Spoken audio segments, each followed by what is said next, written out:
You nearly killed me. I mean, another 2 or 3 inches to the right, it would have gone right through my face. I mean, wow, that was a close call. Honey? How do you go from 8 years of a happy marriage to wanting to blow somebody's head off? What if the same thing happens to us? I would never try to blow your head off. Are you sure? I mean, are you really sure you'd never try and blow my head off? Yes, I'm sure. Wait, are you not sure? When you threw my laptop out the window, Wait, I specifically remember thinking that I wanted to hit you in the face with that ceramic, that Chinese ceramic cat thing with the little wavy arm. I wanted to smash the cat and scalp you with one of the shards. what the fuck? Are you drunk? Oh, yeah, that's funny. You spent last Christmas fishing in Alaska. No, hang on a second. That is the only time of the year the Chinook salmon run in those numbers. And you said you didn't mind. I didn't mind. It was the best Christmas I had had in years. Well, you're welcome.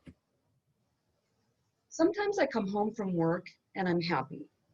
I actually feel happy. And then I see your car parked and I realize that you're home and my heart sinks. Okay, but all right. Is this about my old job? Is that what this is? I want to save my life while I still care about it. I don't love you anymore. I want a divorce.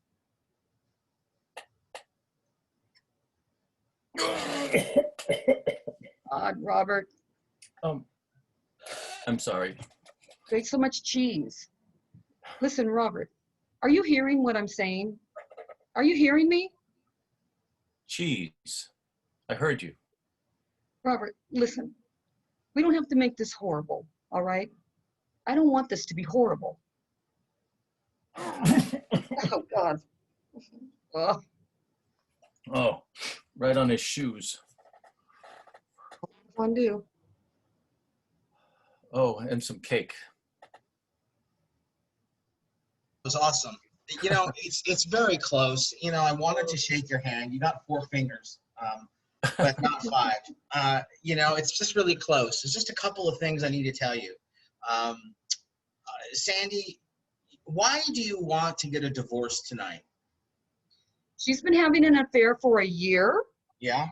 And I think with this shooting, it's put her into shock to where she sees this pretend happy marriage when she's so miserable. Look where this one went. What if this happens to me? But plus, I think the shock broke open the ice so she could start the dialogue. Well, and then there's also this whole thing of we could die at any minute, you know, and I'm wasting time, right? Is that not part of this too? Yeah. Is it? I mean, you tell me, because that's something how I see it is you see this guy shot and killed almost, and he could die. And, you know, you're with a man that you're not in love with anymore, and you're kind of wasting your your days. You know, you don't know how many days you have left. So True. Would that be fair to say? That makes sense. So it does feel to me like you're telling him that you want a divorce tonight, and it's coming out of your mouth fairly easily.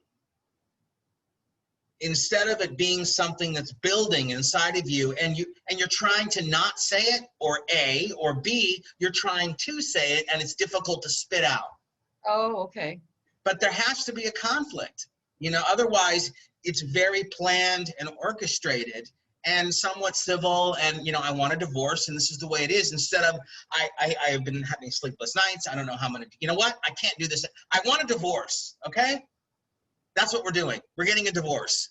You know it, I know it. We're not in love anymore, okay? So I'm just saying it has to be this sort of gradual tension that's building in you. And, you know, is she trying to not tell him this, or is she trying to spit it out? She's trying to spit it out. So then what's keeping you from spitting it out? You mean previously? No, tonight. What's the conflict? What is fighting against that need? If your need is to tell him, what's keeping you from telling him? Because right now, you're just flat out telling him, We need to get it clear what your fight is. If it's So the because you're conflict filled would with be like making sure she's doing the right thing, leaving her husband and her kids for her French lover. That would be Okay. the conflict. So then you're leaving the familiar, you're leaving what's safe, you're leaving the comfort of this marriage. Yeah, these are all things that you're dealing with, because once you say it and verbalize it, it's real. He doesn't know any of this. So Right. tonight, whether or not you actually do get a divorce, you are in a new chapter of life.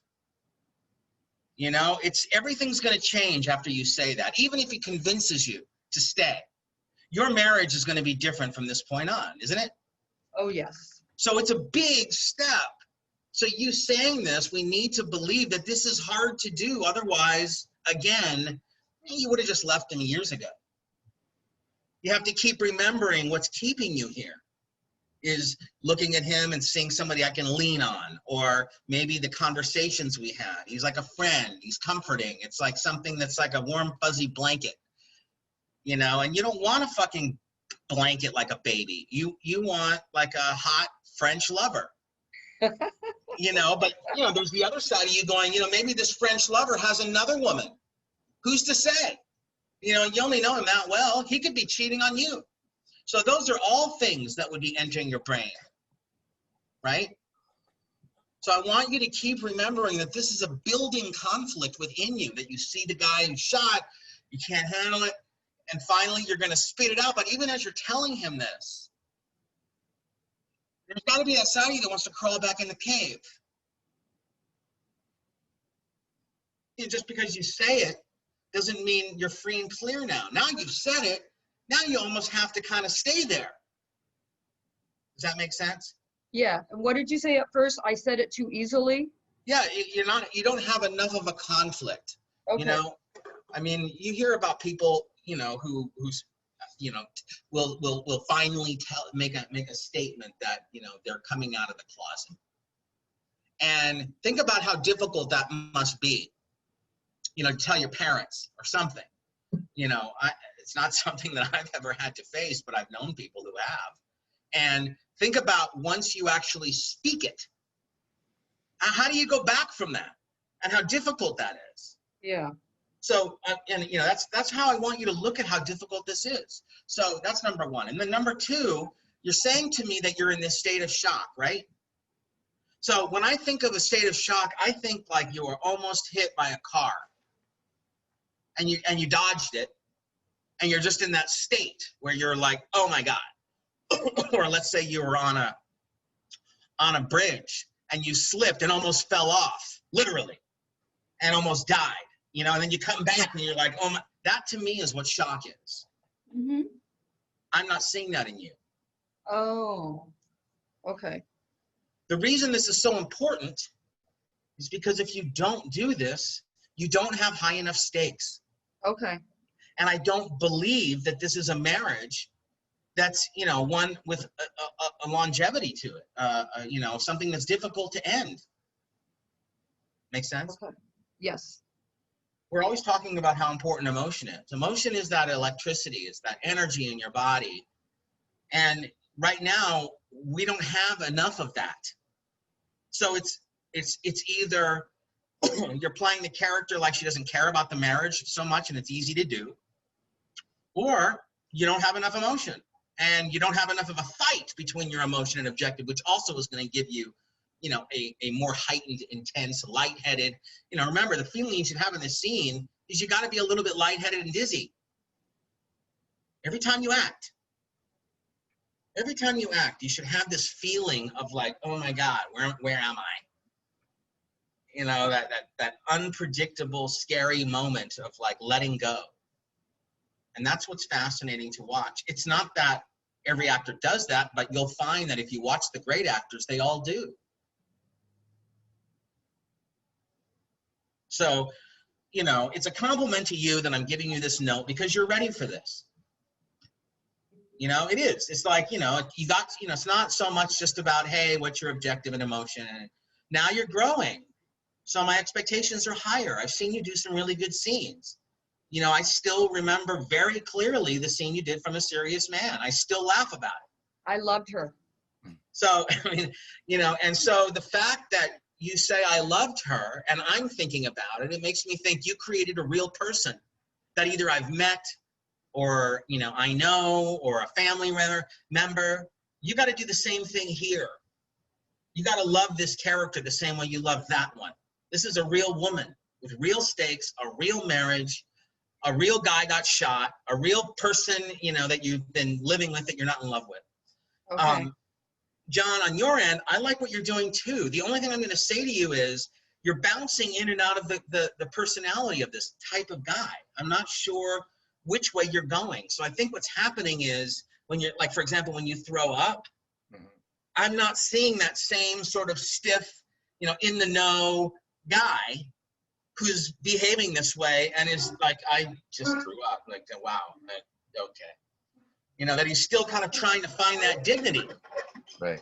You kind of colluded, I think, a little with the line. You kind of thought this was a character-y, funny line, and you kind of played it that way instead of, you know, going against the grain. Yeah. What do you think? Yeah, I can see that. I mean, I was trying to. I mean, you think about the moment when, if you think about the moment where you go, what the fuck? Like, that's one of my favorite lines you deliver. Yeah.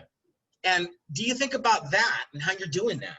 And how you're delivering the line, I threw up on his shoes. Right. It's almost two different men. Yeah, no, I can see that, yeah. You're a kind of wacky guy who's a fuck up throwing up on shoes compared to, hi Matt, compared to like a sort of stiff, you know, right, trying to be confident, dignified guy. Yeah. It seems like we were going with the more grounded, confident. Right, yeah, So you're right. think a little bit about what you're doing on that line because you're nailing it and transfer that to the rest of the scene. Right. I know you can do this. I've seen you play characters like this, okay? Yeah. You guys have any questions? No, that's good. That's good. So for me, Brad, she needs to have more of an internal struggle. It's hard to speak it. You know, it's how am I going to spit this out? Think about somebody who's dealing with a breakup or somebody who's dealing with domestic violence and finally confronts her husband that she's going to leave him, knowing that she could get the shit beat out of her. Okay. And she's finally doing it. Well, you're coming out of the womb here. Okay. She nearly killed me. Another 2 or 3 inches to the right would have gone right through my face. Oh, that was a close call. Honey? How do you go from 8 years of a happy marriage to wanting to blow somebody's head off? What if the same thing happens to us? I would never try to blow your head off. Are you sure? Are you really sure you'd never try and blow my head off? Yes, I'm sure. Hang on. Are you not sure? When you threw my laptop out the window, Oh, wait. I specifically remember thinking that I wanted to hit you in the face with that ceramic, that Chinese ceramic cat thing with the little wavy arm. I wanted to smash the cat and scalp you with one of the shards. What the fuck? Are you drunk? Oh, that's really funny. You spent last Christmas fishing in Alaska. No, hold on a second. That's the only time of the year the Chinook salmon run in those numbers. And you said you didn't mind. I didn't mind. It was the best Christmas I had had in years. You're welcome. Sometimes I come home from work and I'm happy. I actually feel happy. And then I see your car parked there and I realize that you're home and my heart sinks. Wait, is this about my old job? Is that what this is? I want to save my life while I still care about it. I don't love you anymore. I want a divorce. Oh, God, Robert. Oh, Oh, I'm sorry. you ate so much cheese. Listen, Robert, are you hearing what I'm saying? Are you hearing me? Cheese. I heard you. Robert, listen to me. Listen. We don't have to make this horrible, all right? I don't want it to be horrible. Oh. Right on his boots. Sorry. He had a lot of fondue. And some cake. Scene.